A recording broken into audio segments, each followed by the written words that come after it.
Nós ouvimos músicas no Spotify todo santo dia. Mas você já se perguntou como que essas músicas vão parar lá? Qual que é o processo por trás de fazer essa máquina musical, essa indústria maravilhosa que nós gostamos e às vezes odiamos, funcionar? Bom, esse vídeo aqui é para te explicar como fazer para uma música ir parar no Spotify. A primeira coisa que a gente tem que entender é que para uma música ir para o Spotify, ela primeiro precisa ser idealizada e produzida. Essa, teoricamente, é a parte mais intuitiva da gente pensar. Afinal, quando você pensa em uma música, você pensa que alguém produziu essa música. Você olha lá no Spotify, artista tal, fulano de tal, ciclano, enfim. Você tem um compositor, normalmente, que inicia essa obra por alguma das várias partes que compõem uma obra musical. Seja por uma melodia, por um instrumental, por uma letra, por um arranjo ou mesmo por uma ideia que pode vir a se tornar uma composição. Eu vou usar aqui de exemplo o processo criativo de uma música específica para exemplificar esse processo para vocês. Mas lembrando que isso pode variar muito dependendo do estilo de música e da forma com que essa música foi produzida. Mas nesse caso específico, eu sentei e comecei a trabalhar em uma letra para uma música que eu iria publicar. Uma coisa importante que todo mundo que trabalha com qualquer tipo de processo criativo tem que ter muito claro na sua cabeça é que você precisa sempre anotar as ideias que você tem. Porque quando você começa a exercitar o seu cérebro para ele criar, o que tende a acontecer é que ele vai criar cada vez mais. E se você não começar a tomar nota de algumas dessas ideias, você vai começar a esquecer muita coisa que pode, sei lá, se tornar o novo hit do verão, ou ser uma ideia se você trabalha com qualquer outra coisa que pode revolucionar o mercado de alguma forma. Como aquela velha história de que já tinham inventado o YouTube antes do YouTube, mas o YouTube foi o que deu certo.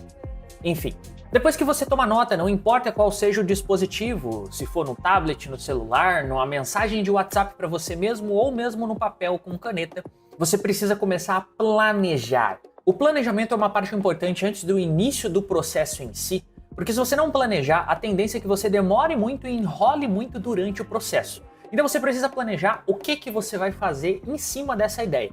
No caso específico, a gente está falando de música. Então, basicamente, esse planejamento se envolve com fazer a estrutura da música, desenvolver a melodia, gravar o vocal, gravar os instrumentos de forma geral e produzir o arranjo dela. Esse vídeo específico não é para falar sobre produção musical, então eu vou me atentar apenas às partes principais aqui. Você vai gravar o instrumental, você vai gravar a voz, você vai fazer uma mixagem, ou seja, tornar ali os volumes todos equilibrados e deixar a sua música limpa, sem nenhuma sujeira de fundo, sem nenhum efeito estranho, e adicionar, claro, os efeitos que você gostaria que tocassem no fundo da sua música. Isso varia também de gênero para gênero. Enfim, e no final você masteriza. Tem muita gente que fala sobre mixagem e masterização e ninguém sabe o que isso significa. Mixar é misturar os elementos de forma que eles se tornem coerentes. Como você tem um mixer na cozinha que bate um monte de frutas para fazer uma vitamina, você tem a pessoa que mixa a sua música, fazendo todos os elementos se conversarem. Assim, você não tem, por exemplo, uma música estourada, com um grave agressivo ou com alguma voz ali que incomoda na hora que você escuta. O trabalho da mixagem é tornar tudo ali o mais limpo possível e mais claro possível. Se tem um solo de guitarra, eu quero entender o que está sendo tocado. Se tem um baixo na música que eu quero dar destaque, eu quero que esse baixo tenha destaque. Assim como a voz, eu quero entender o que o cantor está falando. Normalmente, quando nós temos uma música em que nós não entendemos o que o cantor está falando, das duas uma, ou o cantor fez um trabalho muito ruim na hora de cantar e a captação também pode ter sido ruim, ou a pessoa que mixou não fez um bom trabalho em limpar as outras frequências para deixar o vocal em destaque. Enfim, e por último, a masterização. Masterização basicamente é um trabalho de finesse. Depois que está tudo equilibrado, você vai aumentar o volume dessa faixa e deixar ela numa altura padrão, digamos assim. Óbvio que eu estou resumindo bastante aqui, mas é porque esse vídeo é para leigos entender. Então na masterização você basicamente iguala o volume da sua música. Na mixagem você iguala os elementos e faz com que eles entrem em harmonia. E aí pronto, depois que você masterizou, sua música está pronta, é só jogar no Spotify e acabou o vídeo. Mas é claro que não, você não achou que ia ser tão fácil assim. Se fosse... Olha o tamanho desse sapo. Meu Deus. Pera aí, eu tenho que mostrar isso pra vocês.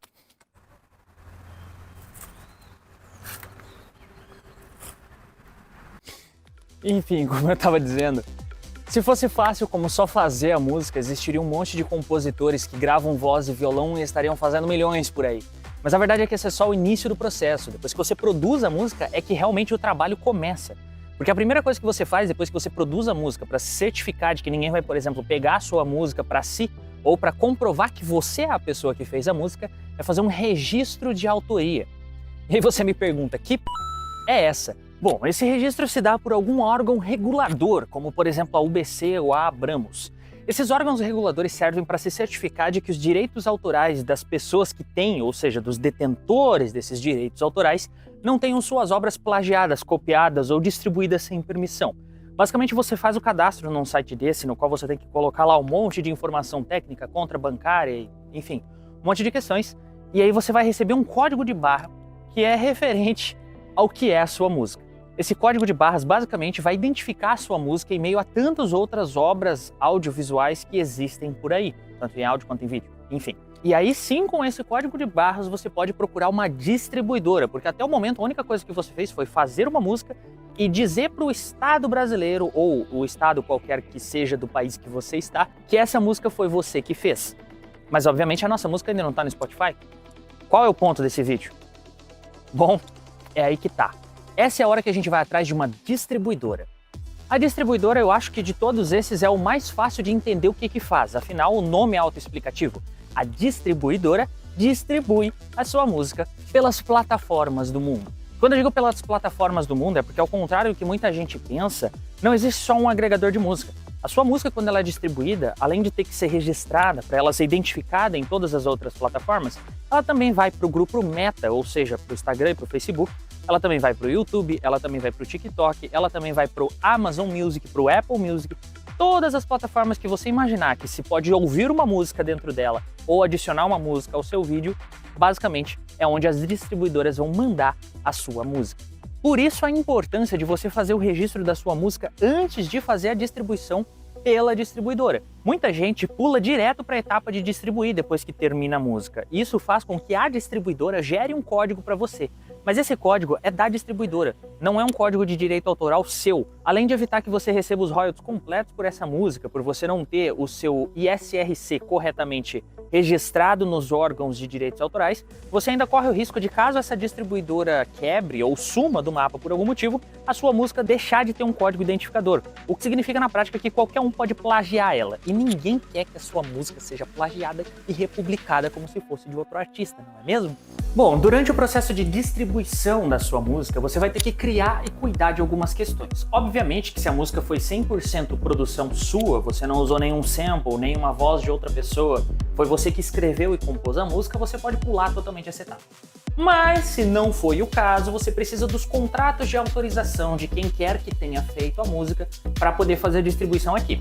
No caso, por exemplo, de quem faz cover ou de quem faz remix, né, um de música eletrônica, o outro pode ser até acústico, você precisa da autorização da pessoa ou da gravadora que distribuiu o som originalmente para poder distribuir o seu cover ou o seu remix. Do contrário, no momento que ele foi enviado para distribuição, ele vai tomar um takedown, e se você tiver outras músicas, corre o risco de todas as suas músicas caírem também. Falo por experiência própria. Enfim, então você precisa dessa autorização, que é como se fosse um contratinho que você vai ter lá por PDF, você faz isso com a pessoa que você fez o remix, e aí você manda isso para a distribuidora. Além disso, você também precisa fazer uma capa, que normalmente preenche os requisitos de ser de 4.000 pixels por 4.000 pixels, quadrada, não pode ter nenhuma logo, nenhuma identificação de marca, dentre algumas outras regrinhas que variam de distribuidora para distribuidora, certo? Feita a sua capa, tendo o seu código de barra e SRC identificando a sua música e enviada a sua música para distribuição em sites como a OneRPM, a CD Baby ou a Sonon, aí sim você espera 15 dias, porque a sua música precisa ser revisada pela plataforma que está fazendo a distribuição para certificar de que ela cumpre todos os requisitos que são solicitados pela plataforma. Daí a importância de você ler e saber o que é solicitado antes de distribuir de fato a sua música, claro. Mas ainda não acabou, porque depois desses 15 dias a sua música pode até ter sido aprovada pela distribuidora, mas ela precisa ser enviada para as plataformas de streaming. E cada plataforma de streaming, ainda que muito parecidas, tem as suas próprias regrinhas.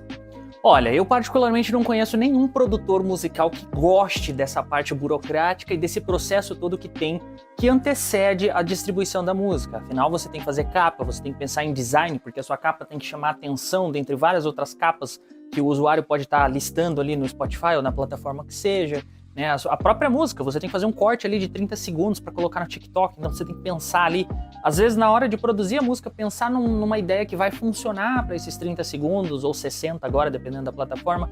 Então assim, é uma parte chata, mas é uma parte que é necessária, porque se você não fizer isso e você simplesmente sair distribuindo a música na louca, além de ninguém ouvir a sua música, e nós nem chegamos na parte do marketing ainda corre o risco de você, como é que eu vou dizer, ter sua música roubada.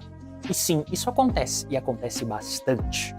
Mas aí você pode estar se perguntando, Pablo, eu não sou um produtor, eu não sei fazer minha música, eu não sei como gravar minha música, eu não sei produzir, eu sou do rock, eu sou do pop, como é que eu faço? Bom, uma coisa que você tem a possibilidade de fazer, caso você não seja compositor, é comprar uma composição de alguém. E isso acontece o tempo todo na indústria da música, na indústria fonográfica de forma geral. Você compra um roteiro para fazer o filme, você compra um direito de alguma composição para fazer uma música. Você tem exemplos como, por exemplo, aquela música Begging, do Maneskin, que saiu recentemente. Eu não sei se é assim que se pronuncia, mas enfim. Essa música é uma regravação de uma regravação de uma regravação de uma música que veio a ser composta há muito tempo atrás. Tipo, década de 60, eu acho, alguma coisa assim. É uma música muito velha. E aí o Maneskin foi lá e fez uma regravação dessa música. E isso fez eles lançarem o álbum deles e essa música explodiu, né? A música funcionou muito bem e tudo mais. E por mais que as pessoas às vezes não gostem das músicas do Maneskin em si, essa música funcionou, estourou eles da bolha deles e trouxe novos fãs para eles. Isso pode funcionar para você também. Se você não é compositor, você pode comprar essas composições. Se você não é produtor, você também pode comprar as músicas prontas, tanto com letra, com um monte de coisas. Em música eletrônica, especificamente, que é o meu mercado, a gente chama isso de ghost. E tem muita gente, como eu e muitos amigos que eu tenho, como o Kojak, o Alf, que são produtores que fazem ghost. Eles produzem música e vendem para outros produtores lançarem como se essas músicas fossem deles. Nesse caso do ghost, especificamente, você não dá crédito nenhum a quem fez a música originalmente. Diferente do Begging do Maneskin, que todo mundo sabe, caso olhe nos créditos da música, que essa música não foi uma composição autoral da banda. Mas no caso do Ghost, especificamente, você compra o direito de poder usar a música. Você lança ela e não tá nem aí pra quem de fato fabricou a música, entende? Então isso é o que a gente chama de Ghost e acontece também com muita frequência. Tem muito produtor, às vezes, que é DJ, que tá viajando e precisa manter aquele calendário de lançamento e tal. E às vezes o cara até produz, mas ele tá com um rascunho ali que ele precisa terminar e ele não tem tempo. Ele manda para um Ghost, paga pro Ghost, que vai, sustentar a sua família com esse trabalho. E aí ele recebe a música pronta para lançar e aí ele faz todo o restante do processo. E caso você não queira passar por nenhuma dessas etapas, incluindo a etapa da burocracia, você pode pagar para pular o processo inteiro. Afinal, existem agências que são especializadas em lidar com esse tipo de burocracia. Você paga e elas fazem a publicação e divulgação da música inteira para você. Mas caso você não tenha dinheiro e assim como eu tenha que fazer tudo por conta, essa aqui é a etapa que é muito ignorada por muito produtor musical e é meio que o que diferencia os amadores dos profissionais. Aqueles que lançam a música que depois de 5 meses de lançamento consegue bater 100 plays nas principais plataformas, daqueles que conseguem bater 1 milhão na sua primeira semana de lançamento. E que etapa é essa, vocês me perguntam? Essa é a etapa do marketing. Porque depois que a sua música é aprovada nas plataformas, você precisa fazer um negócio chamado press release. Ou seja, você vai fazer coisas para divulgar a sua música, né? A gente chama de press kit aquilo que divulga o artista e press release aquilo que divulga a música. É aí que você vai ver as campanhas dos artistas dizendo coisas como clica aqui e faz pre-save da minha música, você já está sabendo que a música vai sair tal dia, olha só essa música, vocês querem que eu lance? Como está a expectativa de vocês, etc, etc, etc. Se o cara é um artista independente que acabou de começar a fazer música no fundo do seu quarto e tudo mais, ele provavelmente vai ter que investir em plataformas como TikTok, Reels e Shorts do YouTube para fazer essa divulgação, né? São plataformas que ajudam bastante na questão de divulgação da música antes do lançamento. Porém, existem outras coisas também. Agora eu vou falar de alguns assuntos aqui que são um pouco obscuros quando se trata de música e quem está começando normalmente não sabe como é que é feito. Mas são assuntos que são muito importantes para você que não tem noção de como isso funciona entender como é que as coisas realmente funcionam nesse mercado. E a primeira delas é que absolutamente tudo se compra com dinheiro. Mas aí você pensa assim, é óbvio que tudo compra com dinheiro. Todo mundo sabe que a gente vive no mundo capitalista e blá blá blá blá blá. Não, você não está entendendo do que eu estou falando. O marketing, que é essa parte de divulgação, ele pode ser feito completamente de forma gratuita. Mas é muito difícil de você, que às vezes não tem lançamento nenhum, ou tem alguns poucos lançamentos, por exemplo, sair numa revista. Porém, se você tiver um pouquinho de verba, quase todas as revistas têm algum plano específico para artistas que estão começando, que vão lá e pagam um pouquinho para fazer uma matéria, para fazer um release da música, para fazer uma divulgação aqui e outra ali, assim como alguns canais do YouTube, algumas influencers digitais e etc. Eu não vou citar nomes aqui para não me comprometer, mas em suma, você paga até mesmo para sua música entrar em playlists, certo? Existem playlists do Spotify que normalmente são playlists de academia ou playlists que são muito rotativas, né? Trocam de música com bastante frequência, que você paga lá R$100, R$200, R$500 para deixar a sua música uma semana ou um mês nessa playlist, angariando plays para você. Isso é bom por alguns motivos, porque se a sua música condiz com a playlist, a pessoa gostar, corre o risco dessa pessoa adicionar nas playlists pessoais ou favoritar a música ou qualquer coisa do tipo. Ao mesmo passo que a sua música também vai ganhar plays. Mas também pode ser um tiro no pé se você não souber fazer isso direito. Porque você pode estar gastando uma grana violenta numa coisa que não vai te dar resultado nenhum. Mas esse vídeo não é focado em marketing. Existe um canal aqui no YouTube chamado Marketing para DJs que é focado nesse tipo de conteúdo. Aqui é só para vocês entenderem toda a trajetória de uma música até ela sair da cabeça do autor para chegar nas suas mãos no aplicativo. Falando em aplicativo, inclusive, existe um press release que precisa ser feito dentro dos aplicativos de música. E isso é o que nós chamamos de pitch. Ou seja, você tem que fazer o pitch da sua música no momento que ela é aprovada nas plataformas e aparece no seu aplicativo de artista das plataformas. O que é esse pitching? É como se fosse um pedido. Você basicamente está dizendo o que é a sua música, ela é de tal gênero, ela foi produzida e a ideia é essa aqui, eu gostaria que ela entrasse em tal e tal e tal playlist, parará. E aí você envia. Se você der sorte, um nível legal já no seu press release e fizer um bom trabalho aqui, corre o risco da sua música entrar nas playlists do próprio Spotify. E isso é ótimo para você, afinal se o próprio Spotify está divulgando o seu trabalho, você não vai precisar gastar tanto para divulgar por conta. Entretanto, como eu disse, são várias etapas diferentes, sabe, nessa questão do marketing, porque depois que a música sai de fato, você precisa que as pessoas continuem ouvindo a sua música, então você continua divulgando, você continua gravando vídeos tocando essa música em alguns eventos, fazendo as pessoas mandarem vídeos para você, ou pedindo para elas te marcarem, etc, e vai republicando esses vídeos. A questão é que quanto mais gente estiver ouvindo a sua música, enquanto mais lugares diferentes a sua música estiver sendo tocada, mais pessoas vão reouvir e corre o risco delas virarem fãs e potencialmente construir o seu próximo lançamento. E é mais ou menos assim que funciona para a música sair da ideia do criador até chegar no seu Spotify. Se você gostou desse vídeo, não esquece de deixar o seu like. Se tiver uma sugestão de tema para esse canal que fala sobre música e tecnologia, por favor, fique à vontade em deixar aqui nos comentários. E se você quiser ver mais conteúdos como este, clica nessa playlist aqui. Mas se a sua ideia é só ouvir música nesse momento, você pode ouvir essa outra playlist aqui. E é isso. Até o próximo vídeo.